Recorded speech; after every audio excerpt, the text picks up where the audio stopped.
오늘 이 말씀을 통해 사랑의 헌신, 인내의 열매라는 제목으로 함께 말씀을 나누고자 합니다. 예수님께서는 여러 가지 비유를 통해 우리에게 천국에 대한 말씀을 해주셨습니다. 마태복음에는 7가지의 비유가 나와 있는데요. 그중 오늘 본문에 기록된 비유는 씨 뿌리는 자의 비유와 등불 비유에 대해서 누가복음에 기록된 말씀을 함께 나누고자 합니다. 오늘 본문은 크게 세 단락으로 나눌 수가 있습니다. 첫 번째 단락은 1절부터 3절까지의 내용이고요. 복음과 또 하나님 예수님과 동행하는 자들에 대한 내용을 담고 있습니다. 그리고 두 번째 단락은 4절에서부터 15절까지의 내용이고요. 그 부분은 씨 뿌리는 자의 비유에 대한 이야기를 기록하고 있습니다. 그리고 마지막 단락은 16절에서 18절까지의 말씀이고요. 그 단락은 등불 비유에 대한 말씀입니다. 각각의 단락을 통해서 우리에게 주시는 하나님의 생명의 말씀을 함께 나누도록 하겠습니다. 먼저 1절 말씀을 다시 한번 함께 읽겠습니다. 시작. 그 후에 예수께서는 여러 마을과 여러 고을을 두루 다니시며 하나님 나라의 복음을 선포하셨습니다. 12 제자들도 예수와 함께 동행했습니다. 예수님께서는 여러 마을과 고을을 두루 돌아다니셨다라고 합니다. 여기서 그 후에 그리고 두루 돌아다니시다에 해당되는 헬라어 원어는 카덱세스 그리고 디오디오라는 뜻인데요. 어떤 정확한 시점, 이때부터다라는 시점이 정확하게 나타나지 않은 것이고요. 또 두루 돌아다니신다는 즉 디오디오, 정확한 장소가 정해져 있다라는 것을 의미하지 않습니다.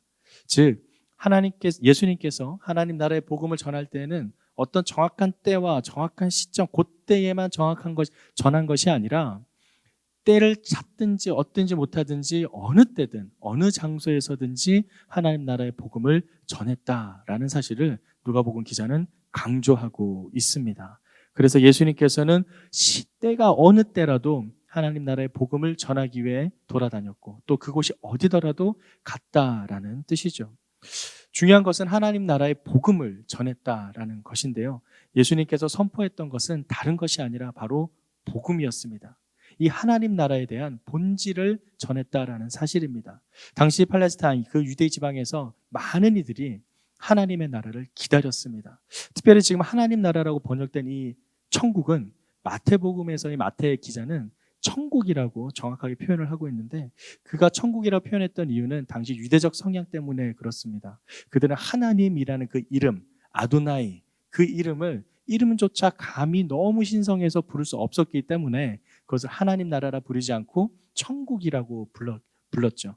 그래서 이 하나님 나라는 마태복음에서는 천국이라고 기록되어 있습니다. 하지만 누가는 그것을 드러냅니다. 그 천국이 바로 하나님 나라며 너희들이 그토록 갈망하고 기다렸던 그 하나님 나라를 이제 예수님께서 온전히 선포하고 그것이 복음이다라는 것을 강조하고 있는 것입니다. 그들이 기다렸던 하나님 나라는 무엇일까요? 그들은 자신들만의 하나님 나라 천국을 기다렸습니다. 바로 자신들의 민족적 해방과 정치적인 왕국을 이루고자 그들만의 메시아를 기다렸던 것이죠.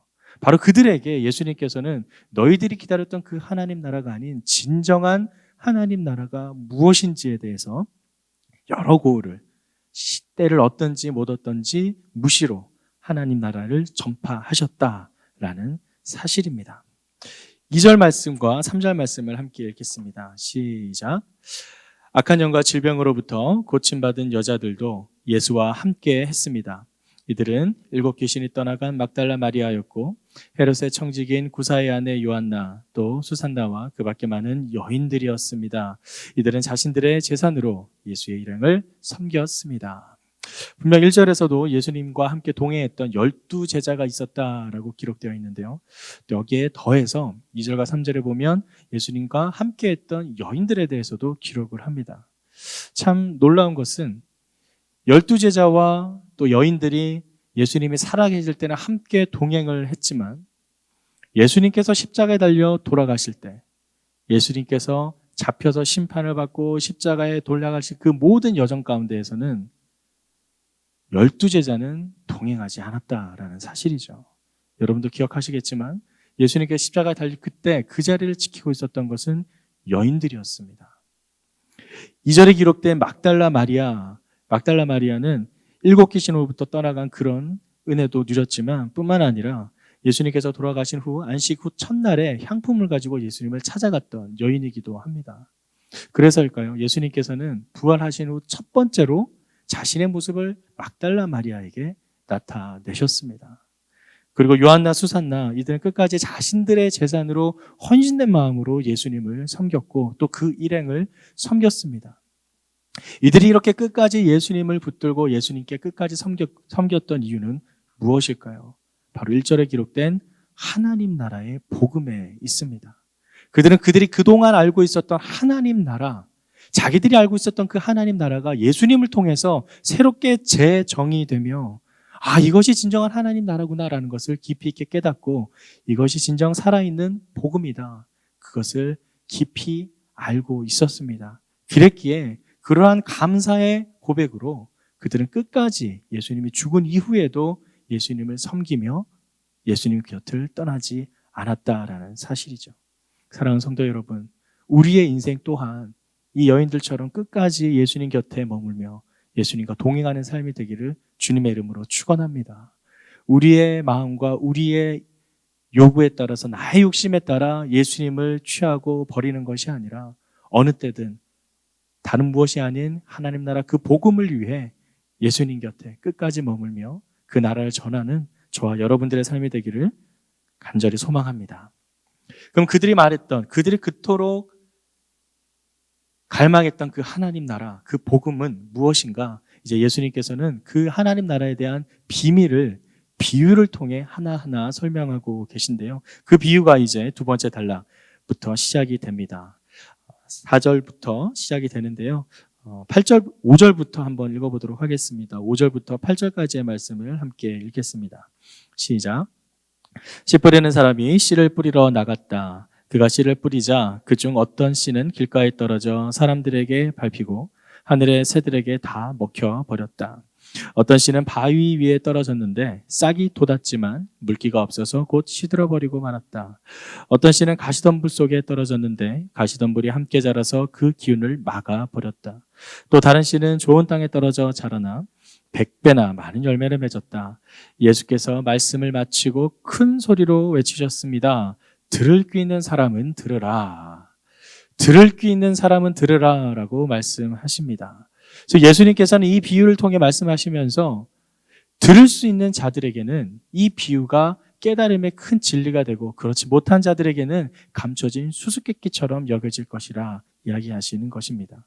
사실 예수님께서 이 비유를 통해 말씀하시는 이유는 두 가지의 이중성이 있는데요. 첫 번째는 드러내기 위함입니다. 무엇을 드러내기 위함일까요? 바로 제자들에게 더 깊은 본질적인 복음의 의미, 하나님 나라의 의미를 더 깊이 있게 깨닫게 하기 위함, 바로 그들에게 진리를 드러내기 위함입니다. 두 번째 의미는 감추기 위함입니다. 누군가에게는 드러내긴 것이지만 또 누군가에게는 감추기 위함인데요. 바로 바리새인들, 그 당시 유대 종교 지도자들, 바리새인과 서기관들과 사두개인들, 그들은 그들만의 전통 속에서 그들만의 하나님을 믿으며 그들만의 메시아와 그들만의 하나님 나라를 기다렸고 고대했습니다. 예수님께서는 바로 그러한 자들에게는 감추고 바로 그들이 이러한 이야기를 들었을 때 마치 수수께끼와도 같아서 하나님 나라의 진의가 무엇인지 그들이 원하는 것이 아니라는 것을 밝히기 원했던 것이죠. 그들이 원했던 나라, 정치적 왕국, 정치적 천국이 아니라는 것을 이야기하신 것입니다. 특별히 씨 뿌리는 자의 비유를 통해서 유대인들은 그들이 그토록 고대했던 천국이 자신들이 바라던 방식으로 오는 것이 아니다라는 것에 분명 충격을 받았을 것입니다. 그들은 자신들 민족 전체가 하나님 나라를 경험하게 되고 민족적인 해방과 정치적인 왕국을 경험하게 될 줄 믿었습니다. 그래서 그들은 고대 구약 성경에 기록되어 있던 바로 그 메시아를 기다렸던 것이죠. 하지만 그들은 그렇게 전체적인 모든 민족이 경험하는 천국이 진정한 천국인 줄 알았지만 예수님께서는 그것이 아니라고 이야기를 합니다. 오늘 우리가 읽은 이 씨 뿌리는 자의 비유를 통해서 여러 씨들이 흩어져 뿌려지는데 그 흩어져 뿌려지는 그 씨, 각 개인에게 적용되는 이야기입니다. 즉 천국은 전체적으로 이루어진 어떤 집단적인 경험이 아니라 각 개개인의 경험으로 말미암는다라는 사실이죠. 그래서 제자들은 묻습니다. 도대체 이 비유가 무엇인지 물어봅니다. 그래서 예수님께서는 10절에 이렇게 말씀하십니다. 10절 말씀을 함께 읽겠습니다. 시작. 예수께서 말씀하셨습니다. 너희에게는 하나님 나라의 비밀을 알게 해주었다. 그러나 내가 다른 사람에게는 비유로 말했다. 이것은 그들이 보아도 보지 못하고 들어도 깨닫지 못하게 하려는 것이다. 즉 방금 말씀드린 복음의 이중성, 비유의 이중성, 누군가에게는 드러내기 위함, 그리고 누군가에게는 감추기 위함, 바로 그것을 위해 예수님께서는 이렇게 비유를 통해서 말씀을 하신 것입니다. 바로 하나님 나라의 비밀을 이야기를 하면서 이것을 받아들이지는 못하는 그 자들이 이 하나님의 말씀을 악용하는 것을 막으려는 것이죠. 바로 이 천국은 이미 임했습니다. already 임했다는 거죠. 하지만 이 천국은 아직 완전히 이루어지지는 않았습니다. not yet입니다. 천국은 already 이미 임했지만 아직 완전히 이루어지지 않은 것, 그것을 이제 비유를 통해 하나하나 설명을 하시는데요. 그 비유의 뜻을 이제 예수님께서 풀어 가십니다. 11절 말씀에 비유의 뜻은 이와 같다. 씨는 하나님의 말씀이다 라고 합니다. 바로 이 씨가 뿌려지는 길가가 중요한데요. 오늘 씨 뿌리는 자의 비유를 보면서 이런 궁금증이 듭니다. 길가에도 떨어지고 바위에도 떨어지고 또 좋은 밭에도 떨어지고 가시덤불에도 떨어지는데 도대체 씨 뿌리는 자가 어떻게 씨를 뿌렸길래 이렇게 씨가 아무데나 뿌려지냐. 처음부터 좋은 땅에 뿌렸으면 괜찮지 않겠는가. 사실 예수님께서 말씀하신 그 비유를 이해하기 위해서는 그 당시에 팔레스타인 지방의 사회생활적인 배경을 이해할 필요가 있는데요. 사진을 한 장 보도록 하겠습니다. 사진을 보시면 어떤 땅인 것 같습니까? 이것이 보통 팔레스타인 지방의 밭입니다. 우리가 생각하는 밭과는 전혀 다른 밭이죠. 즉 그들의 밭은 매우 척박하고 이미 밭 자체에 돌밭도 있고 가시덤불도 있고 좋은 땅과 길가가 섞여 있는 그러한 땅입니다. 이러한 땅에 그들은 씨를 그냥 우리가 모종 심듯이 모내기 하듯이 하나하나 심는 것이 아니라 씨를 흩어뿌립니다. 씨를 흩어뿌리면서 어느 땅에 뿌려질지 모르게 씨를 뿌리는 것이죠. 그러다 보니 오늘 말씀처럼 농부가 씨를 뿌릴 때 그 씨가 어떤 씨는 길가에 떨어지기도 하고 어떤 씨는 좋은 밭에, 어떤 씨는 바위에, 어떤 씨는 가시밭에 떨어지는 현상이 나타난다라는 것입니다. 바로 이러한 그 당시에 이스라엘 지방의 유대인들의 삶의 모습을 통해 예수님은 그들이 친숙한 환경 속에서 천국은 이러한 것이다라는 것을 비유로 말씀하고 있습니다. 먼저 길가에 떨어진 것이 무엇인지 한번 보도록 하겠습니다. 12절 말씀 함께 읽을까요? 시작. 길가에 떨어진 것은 하나님의 말씀을 들었으나 마귀가 와서 그 마음에서 말씀을 빼앗아가는 바람에 믿지 못하고 구원받지 못하는 사람들이다. 길가에 떨어진 땅, 씨. 길가에 떨어진 씨는 곧 사라지고 맙니다. 말씀 씨앗 자체가 땅속으로 들어갈 수가 없습니다. 이는 바로 우리의 굳은 마음을 뜻합니다. 굳고 단단한 마음 속에는 그 어떤 것도 들어갈 수가 없습니다. 그 마음의 표피가 단단해진 그러한 사람의 마음, 어떻게 해서 그들의 마음이 그렇게 단단해졌을까요? 그들의 삶과 환경 속에서 긴 시간 동안 쌓여져 온 상처와 아픔, 두려움들이 자신의 마음에 방어벽을 쌓은 것입니다. 우리가 흔히들 대화를 할 때 자기 방어가 강한 사람을 대하게 되면 그 언어가 다르다는 것을 순간 알게 됩니다. 먼저 자기가 상처받을 것을 알고 미리 먼저 상처를 받지 않기 위한 말들을 하게 됩니다. 가령 난 이미 밥을 먹었어. 괜찮아. 아직 밥을 먹지 않았고 같이 밥을 먹고 싶은데 행여나 같이 밥 먹고자 하는 사람이 난 같이 밥 먹고 싶지 않다는 의견을 말할까 봐 먼저 말하는 거죠. 난 괜찮아. 밥 안 먹어도 돼. 이미 마음이 굳은 그 마음 속에는 딱딱한 길가와 같아서 그 어떤 씨앗도 뿌리를 내릴 수 없습니다. 바로 길가에 떨어진 씨앗은 말씀의 씨앗을 품을 수 없는 그러한 마음을 이야기를 하고 있습니다. 두 번째, 바위에 떨어진 것은 어떨까요? 13절 말씀을 함께 읽겠습니다. 시작. 바위에 떨어진 것은 하나님의 말씀을 듣고 기쁘게 받아들이지만 뿌리가 없어 잠시 동안 믿다가 시련이 닥치면 곧 넘어지는 사람들이다. 바위, 이는 또 돌밭과도 같은데요. 돌밭에 떨어진, 바위에 떨어진 그 씨앗, 그 공간이 좀 남아 있습니다.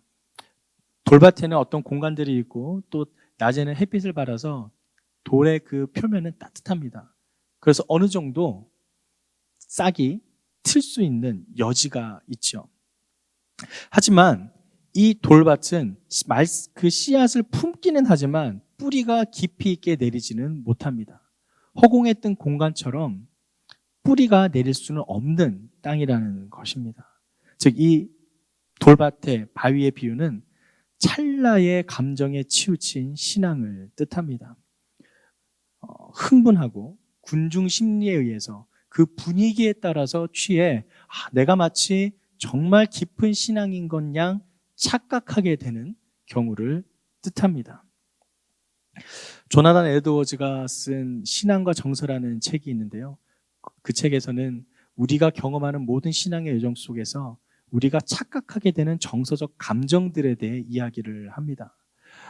예를 들면 우리가 찬양을 할 때 눈물을 흘리고 손을 들고 찬양하고 어떤 감정에 취해서 하는 그런 것들이 정말 우리가 은혜를 받았을 때 나타나는 표징인가? 아니면 그저 나의 감정에 치우쳐서 흘리는 눈물이고 외치는 소리이고 들려 올려지는 손인가라는 것에 대해 하나하나 이야기를 하고 있습니다. 여러분들은 어떠신가요?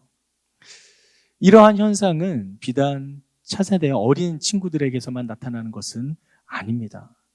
물론 아이들이 감정에 더 많이 치우칠 수도 있겠지만 대학 청년이나 성인들에게서도 동일하게 이러한 현상은 나타납니다.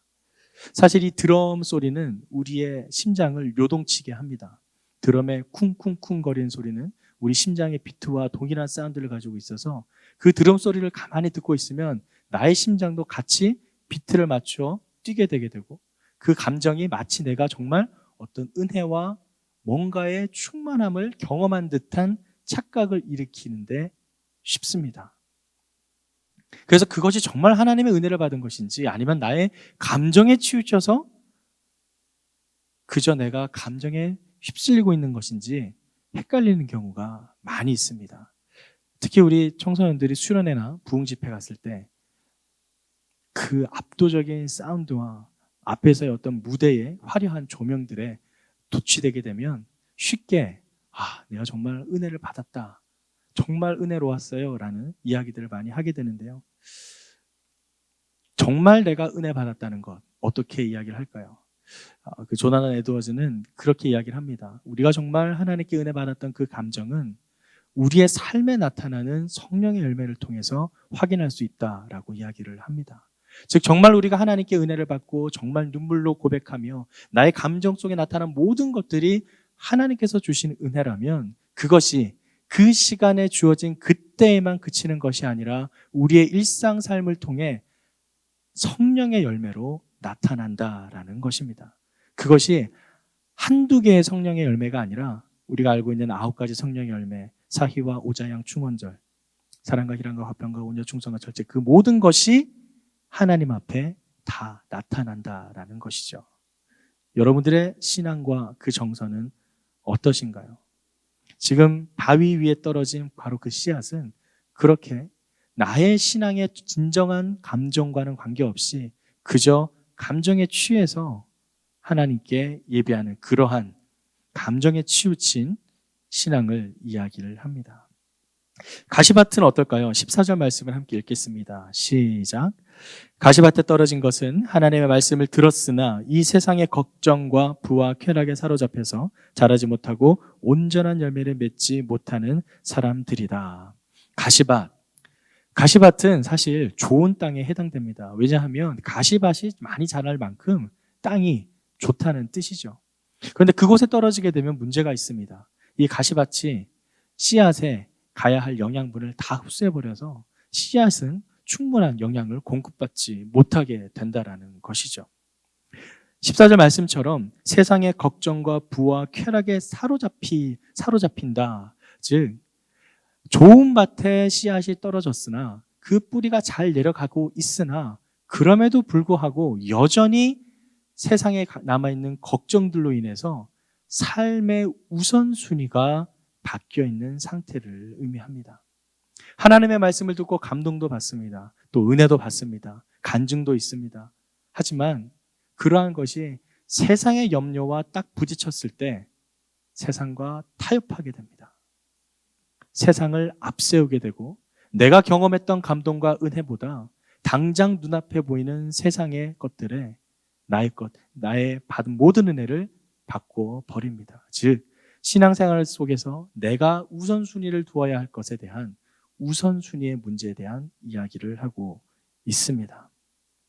세상의 걱정, 돈의 유혹, 요한일서에 기록된 이생의 자랑과 안목의 자랑, 그 모든 것들이 내가 경험했던 은혜보다 앞서게 된다는 것이죠.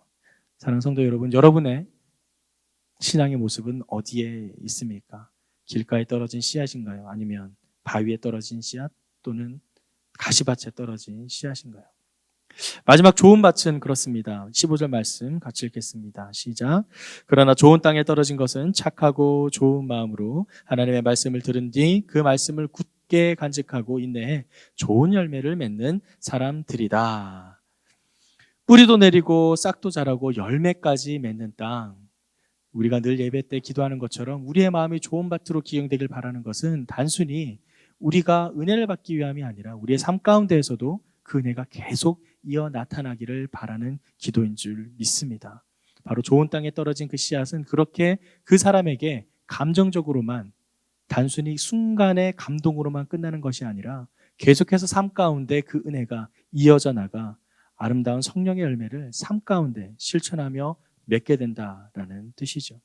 중요한 것은 이 네 가지의 경우가 어떤 한 사람의 삶이 계속해서 그렇다라는 것을 이야기하는 것은 아닙니다. 한 사람의 인생이 늘 평생 길가와도 같은 마음, 가시밭과도 같은 마음, 바위와도 같은 마음, 그렇게 사는 것이 아니라 이 네 가지의 마음은 우리 인간의 마음 속에 공히 다 존재합니다. 어쩔 때는 내가 길가의 마음이 됐다가, 어쩔 때는 내가 좋은 밭이 됐다가, 어쩔 때는 가시밭이 됐다가, 어쩔 때는 바위밭이 됐다가. 여러분의 마음을 한번 돌아보시길 바랍니다. 저와 여러분의 마음 속에 나는 말씀의 씨앗을 받을 때 어쩔 때 나는 이런 마음이 될까? 사실 사람들이 가장 좋아하는 말씀, 평안과 축복과 은혜의 말씀은 우리가 쉽게 받아들일 수 있습니다. 하지만 말씀을 대할 때 우리를 어렵게 하는 말씀, 거룩과 화평을 지키라는 말씀, 하나님의 거룩함을 지키면서 또 세상 속에서 화평까지 해야 된다. 지키기가 쉽지 않습니다. 그럴 때 여러분은 어떻게 하시나요? 좋은 밭처럼 그 말씀을 그대로 받아 순종하시는가요? 아니면 가시밭과도 같이 세상 것과 타협하면서 내 것으로 내가 먼저 선택하는, 말씀을 취사 선택하는 모습을 보이시나요? 결국 우리의 마음의 선택에 있습니다. 그 말씀을 어떻게 받아들일 것인가? 그것은 결국 우리의 결단에 있다라는 것입니다. 말씀을 편식하는 자가 되지 않고 온전히 말씀을 순종으로 받아들이는 저와 여러분의 삶이 되기를 간절히 축원합니다. 그렇게 예수님께서는 천국의 비유 중에 이 씨 뿌리는 자의 비유를 통해서 그러한 천국이 이미 우리의 마음 가운데 있다는 것을 보여주고 있습니다. 그리고 그러한 복음의 진리가 결코 가릴 수 없다라는 것을 이제 이어지는 등불 비유를 통해서 말씀하고 계신데요. 16절 말씀을 함께 읽겠습니다. 16절 말씀 시작. 등불을 켜서 그릇으로 덮거나 침대 밑에 두는 사람은 아무도 없다. 오히려 등불은 들어오는 사람들이 볼 수 있도록 등장대 위에 두는 것이다. 너무나도 당연한 말씀이죠. 불을 켜서 그것을 가리는 사람이 없을 것입니다. 불을 켜는 이유는 그곳을 밝히기 위한 것이죠. 천국도 마찬가지라는 것입니다. 천국도 모든 사람이 볼 수 있도록 밖으로 드러나는 것이며 많은 사람이 볼 수 있도록 우리가 그러한 역할을 감당하며 전파해야 한다라는 사실을 이야기하고 있습니다. 그래서 예수님께서는 그 당시에 격언을 재인용하면서 17절 말씀처럼 숨겨둔 것은 드러나고 감춰둔 것은 알려지게 마련이다 라고 이야기를 하고 있습니다. 결국에는 모든 것이 드러날 줄 믿습니다. 이사야 말씀에 일어나나 빛을 발하라 이는 내 빛이 이르렀고 여호와의 영광이 내 위에 임하였다라고 이야기하였습니다. 우리에게 비춰진 빛, 그 진리의 빛은 결코 감춰질 수 없습니다. 우리가 어떻게 그것을 감추려고 노력한들 그것은 비춰지게 마련입니다. 중국 사자성어 중에 낭중지추라고 하죠. 주머니 속에 있는 속옷은 어떻게든 튀어나오게 마련입니다. 물론 그것은 또 다른 의미로 해석되기도 하지만 중요한 것은 가릴 수 없는 빛이 우리의 내면 가운데, 우리의 삶 가운데 예수 그리스도를 믿는 믿음 가운데 온전히 있다라는 사실을 기억해야 합니다. 마지막 18절 말씀을 함께 읽겠습니다. 시작. 그러므로 너희는 내 말을 조심해서 들으라. 가진 사람은 더 받고 가지지 못한 사람은 가진 줄로 생각하는 것조차 빼앗길 것이다. 이는 앞서 비유를 말하는 이유와 동일합니다. 드러내야 함과 또 감추어야 함. 그 이중성과 마찬가지로 예수님께서는 이 말을 조심해서, 당신이 하시는 말씀을 조심해서 들어야 되고 그 말씀을 어떻게 듣고 반응하느냐에 따라서 누군가에게는 그것이 축복과 깨달음의 비밀의 열쇠가 되고 또 누군가에게는 수수께끼와도 같은 알지 못하는 무지몽매함에 빠질 수 있다라는 것을 경고하십니다. 가진 사람은 더 받게 되고, 즉 이미 알고 이미 믿고 따르는 자에게는 그 깊은 깨달음을 통해 하나님 나라의 비밀을 더 깊이 있게 알게 될 것이고, 가지지 못한 자는 가진 줄로 생각하는 것조차 빼앗길 것이다. 이미 갖고 있지도 않지만 갖고 있었다라고 착각하는 것조차 이것이 아니었구나라는 은혜와 하나님의 구원의 길에서 더욱더 멀어질 것이라 라는 것을 이야기하고 있습니다. 결국 예수님께서는 우리가 당신의 말씀을 어떻게 대하느냐의 그 태도에 대해서, 그 태도의 중요성에 대해서 마지막으로 말씀하고 있습니다. 사랑하는 성도 여러분, 하나님 나라의 복음은 이미 선포되었고 이미 이루어진 줄 믿습니다. 그것을 우리가 어떻게 받아들이는가, 그것은 우리의 결단에 달려있고 또한 그것을 어떻게 살아내느냐라는 것은 우리의 삶의 선택에 달려 있습니다. 그 복음의 빛이 가려질 수 없는 것처럼 이미 그 복음을 믿은 우리의 삶이 이 세상 속에서 우리 올해 초처럼 빛과 소금의 역할을 능히 감당하는 그 삶으로 이어나가기를 간절히 축원합니다. 그렇게 하루하루 예수님과 동행하며 끝까지 하나님 나라의 복음을 붙들고 삶 가운데 하나님의 말씀을 실천하며 살아가는, 그래서 성령의 열매를 나타내는 저와 여러분의 삶이 되길 주님의 이름으로 축원합니다.